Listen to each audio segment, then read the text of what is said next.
So when I was a junior in high school, I did a lot of babysitting, and I babysat for one family who lived over in Coast Guard housing over by Lafayette.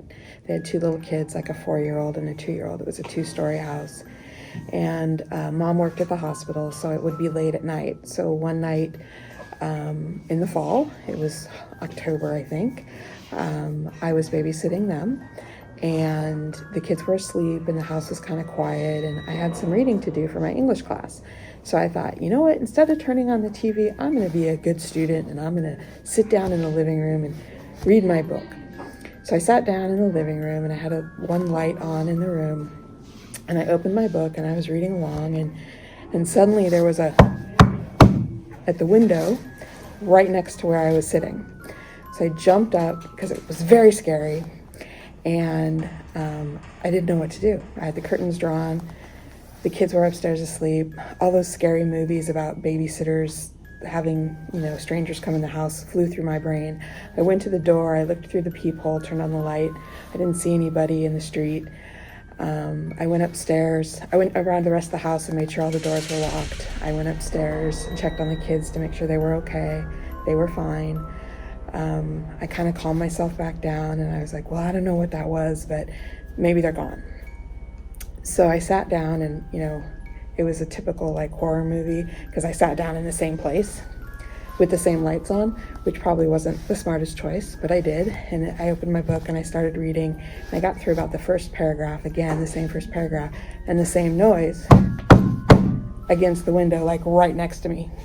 I jumped out of my chair because it was just scared me to death, and I ran over to the front door to look out the peephole, turned on the front light so I could see out. I didn't see anybody running. I didn't see anybody in the neighborhoods. Didn't see anybody in the front yard. I ran around the house again because now I'm like freaking out, right? And I got these two little kids I'm responsible for. It was very scary. So I ran upstairs again to check on the kids, made sure their windows were closed in their bedrooms and locked. It freaked me out. And then I kind of the house was sort of a circle shape, so I could like walk around in a circle throughout the whole first floor. So I just kind of walked around there for a while, and I even opened the front door and kind of looked out to see if I could see anybody, and there wasn't anybody there. So I was like, after a few minutes, I calmed down again, and I was like, all right. Catherine, you're 17, you can do this, you can handle it. So be an adult. So again, I sat down in the exact same chair. And I started reading the same paragraph again, and I got through about the first paragraph, and again, right next to me. So at this point, I'm over it. So I jump up, I run to the front door, I throw the front door open, and I start yelling at the street, whoever you are, just show yourself. What do you want from me? I'm going to call the police. And I'm like yelling at an empty street, and nobody showed themselves. So I closed the door again, I locked the door, again, checked everything, went upstairs, checked on the kids again, and I'm like, my heart is racing, and all those scary movies are like flying through my brain, and I'm just like freaked out, and I'm like, should I call the police? What do I do? And there was like, kept checking the peephole in the door to see if there was anybody around or I could see anyone. I looked out the other windows to see if there was any in the backyard, anything like that. There's nobody around. And I'm just like, oh my gosh. So once I calmed down again, I sat down again in the same chair, and I'm sitting by like a plate glass window, but the curtains were pulled. So I'm sitting there, and I'm just like sitting there. I didn't even open my book that time because I was like so freaked out. And I'm sitting there for maybe like a minute, and I'm just kind of trying to calm myself down. And sure enough, right there again. So I'm like, I'm so over this. So I pulled the curtain back, and the tree was pounding against the window, making the noise that was scaring me. So there was nobody there. It was just a tree on a windy night. But that was probably one of the scariest experiences that I've had. So happy Halloween, everybody.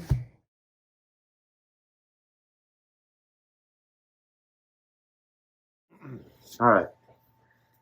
Well, then I'll tell one about St. Bernard. Now I should warn you right off the bat that this is the least true story I've ever said. The least true one. It absolutely didn't happen. Right. So many of you guys might not know this building is really very old. I mean, You can see the lights are old, the wiring's old. I mean, everything in here. So this building has been around here for a really long time. It was built by the Sisters of St. Joseph. Now, what I want to tell you about is something that happened with the Sisters in this building a long time ago. This would be way back in 1917. Right now we're going through this COVID pandemic, and back in 1917 there was another pandemic.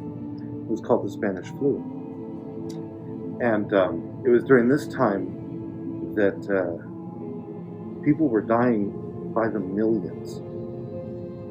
Millions of people around the world and across the country were dying, and it hit Humboldt County really hard. And so the sisters were called to help, and they did. We didn't have any kind of hospitals or anything like that back then.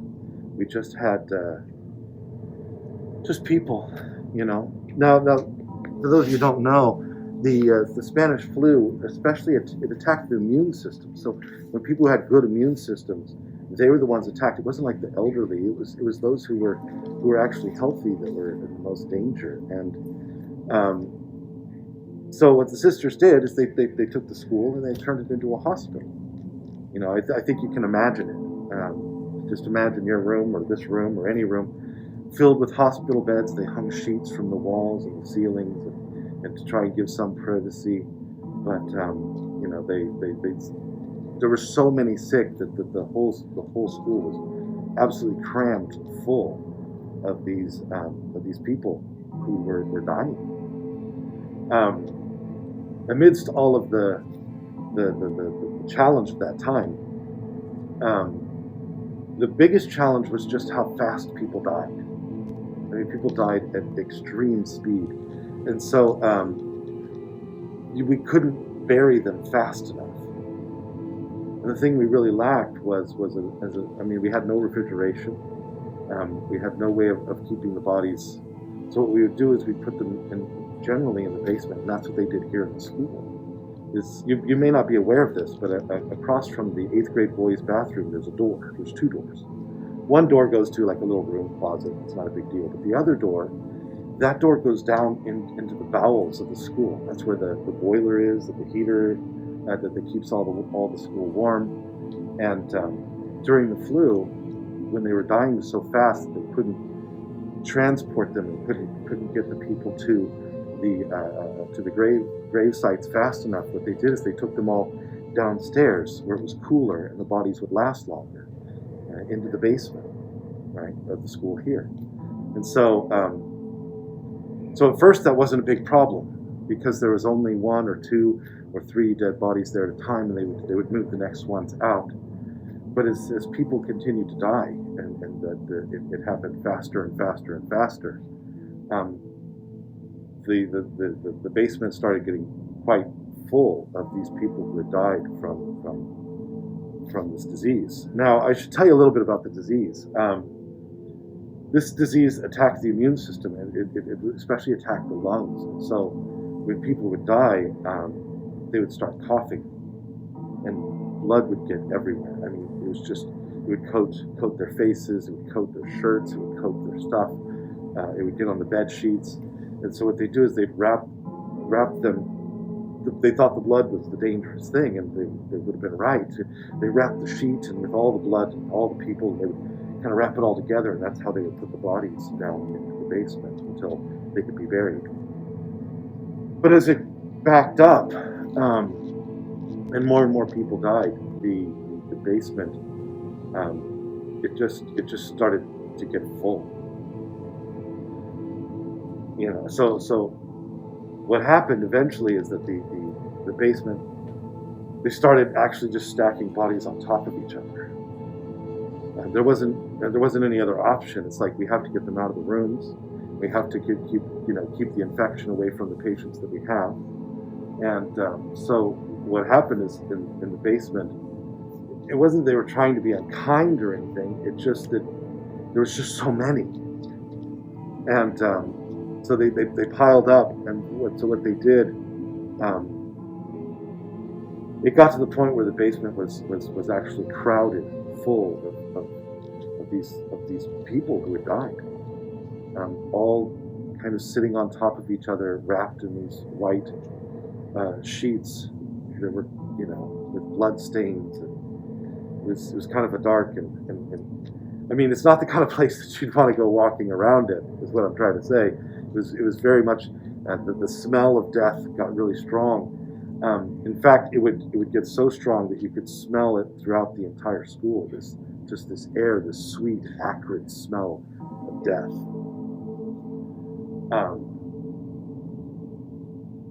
Now, don't get me wrong. I mean, eventually, after the flu was over, they were able to take all the bodies out and they were all get everybody buried.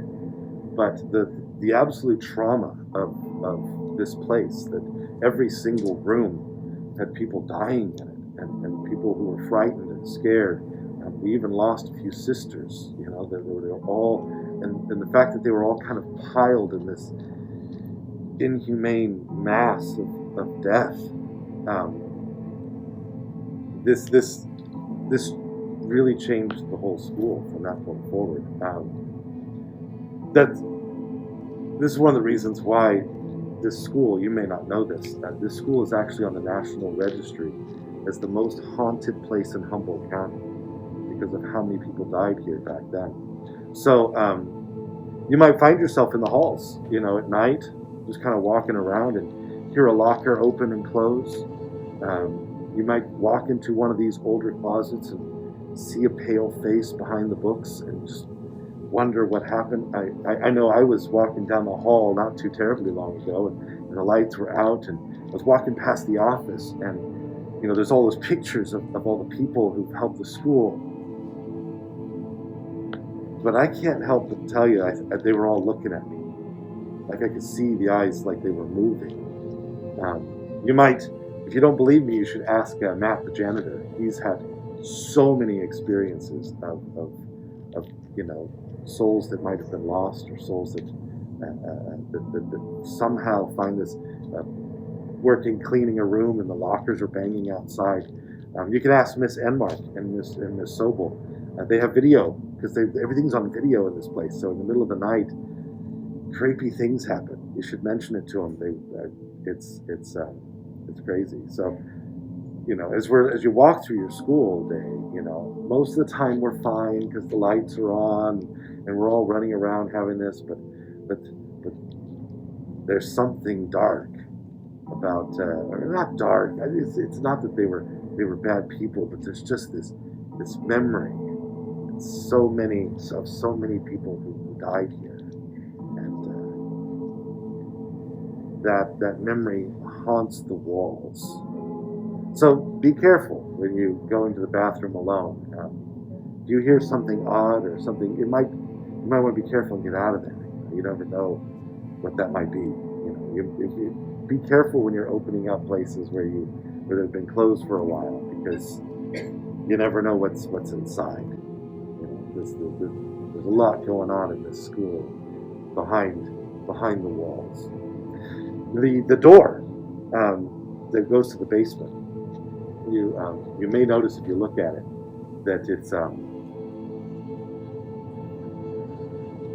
originally the door was painted red, and what happened afterwards is we come along, we paint things all the time, but the red in the door it's almost like it wants to get through the paint, like that door wants to be red as a memory of all of the people who were held there. So if you ever walk past that door and you feel a brush of cold, you feel the hair up on the back of your neck, maybe now you know why. Yeah.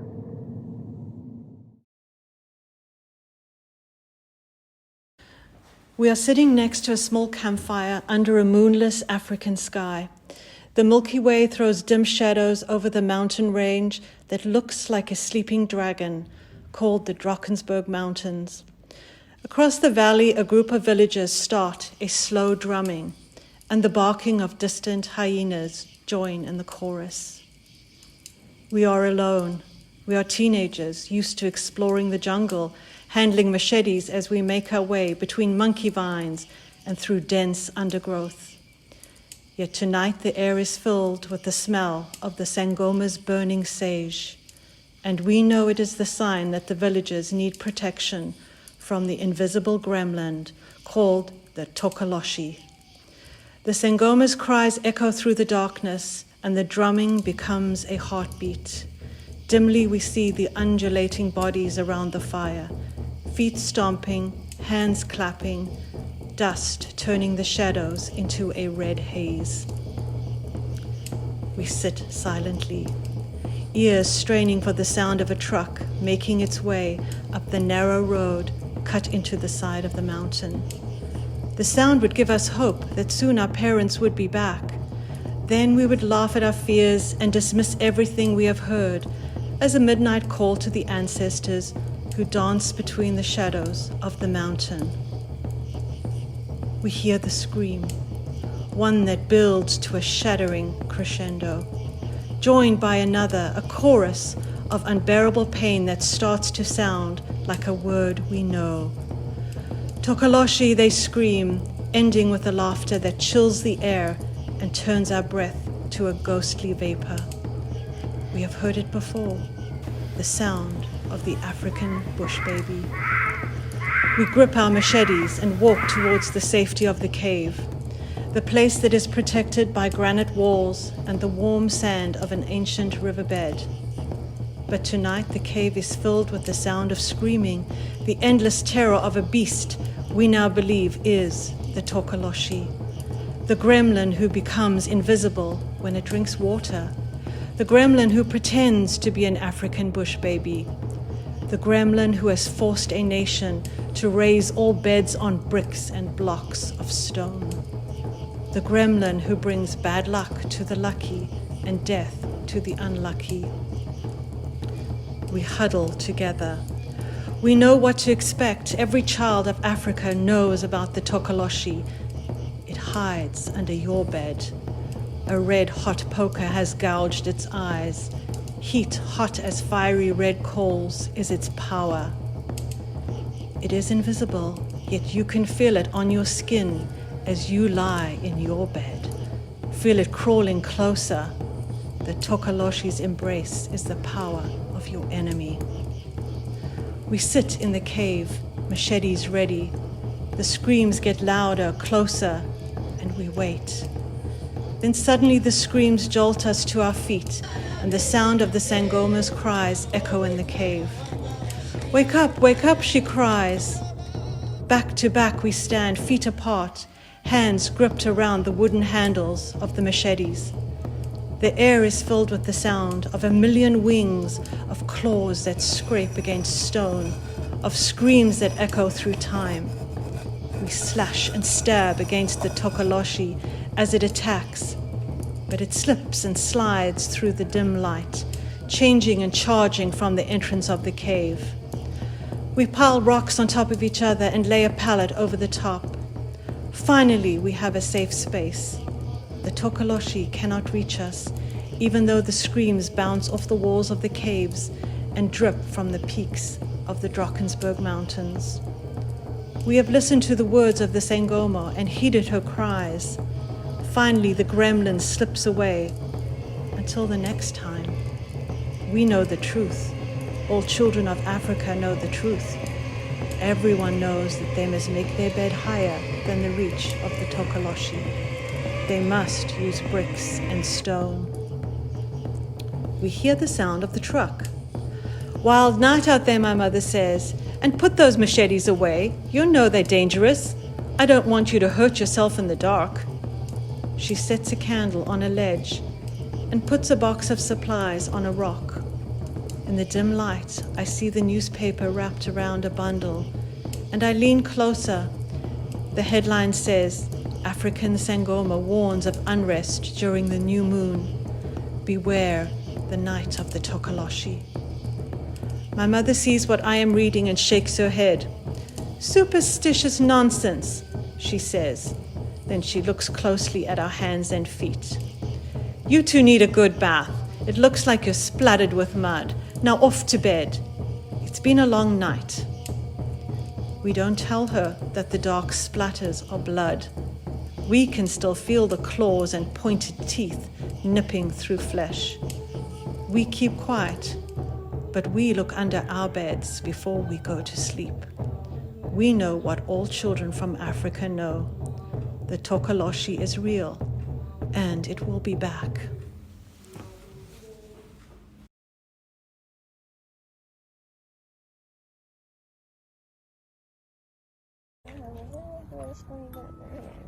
So Patrick, you like scary stories? Yes, I do. Oh yeah? Because I'm about to tell a scary story and I think you might get too scared. Maybe you should head in the house now. No, I am not scared of really scary stories. Okay, good. So, Okay, Dan. so as you know, and as many of you know, I used to live in Oaxaca City, right? What? And I was about 25 years old. This was a while back. And I was coming home one night, and it was pretty late at night, and so I was riding in a taxi. It's kind of the way I used to get around a lot down there. And so we were driving down the road in this kind of isolated part of town, and there was not a lot of cars out on the street. But we did see, it looked like an older lady standing on the side of the road.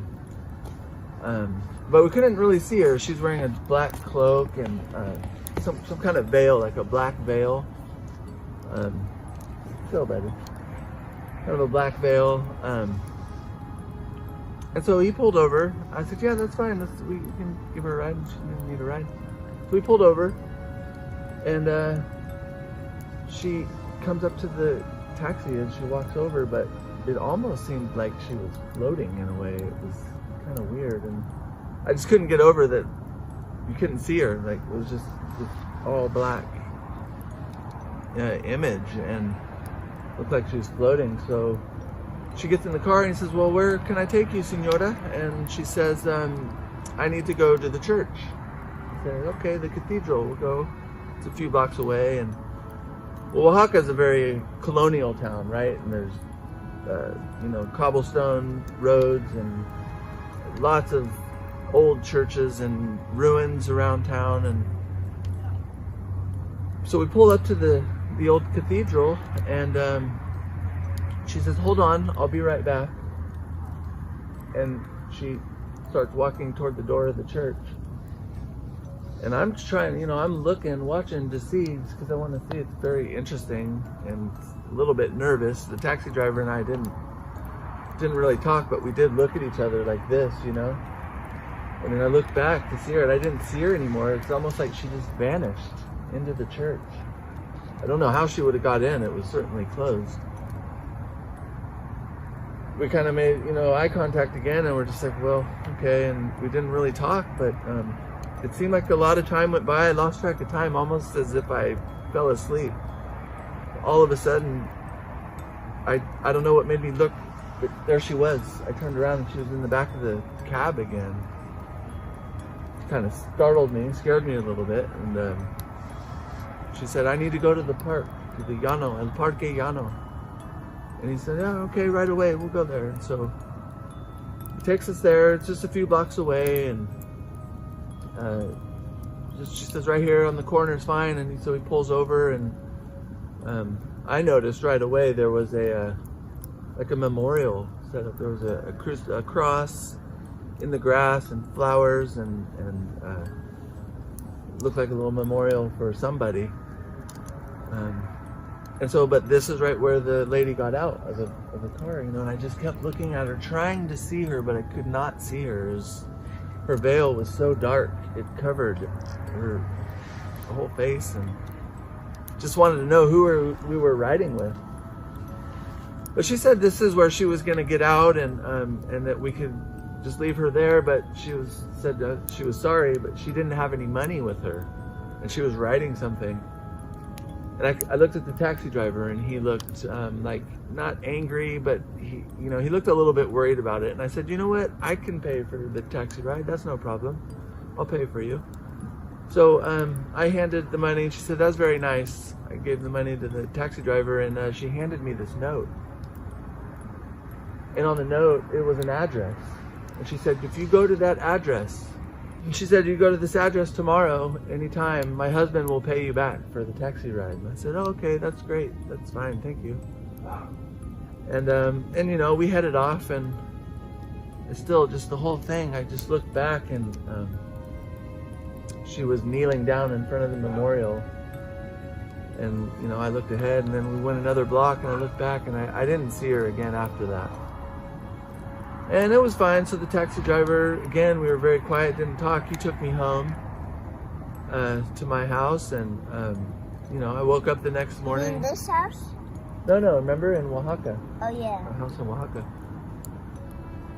And I woke up, and that was like the first thing I thought about was that strange lady that rode in the taxi with us. And I remembered, so, you know, I looked on my dresser, and oh yeah, there's that paper. I'm going to go to this address. It was more out of curiosity than anything. I didn't really need the money back. It wasn't that much, but I was really curious and thought maybe she was there or just see what would happen. So I went to that address, and I knocked on the door, and an elderly man opened, and I said, yeah, sir, I think your wife, you know, she rode in a taxi with us, and I paid for the taxi ride because she didn't have the money, and she said if I came here that you would pay me. And he said, oh yeah, that's fine. And you know, he gave me the money, and he said, you know, this always happens every year. And I said, what happens every year? And he said, well, every year somebody comes to the door, usually a taxi driver comes to the door and says, I have to pay for my wife's taxi ride.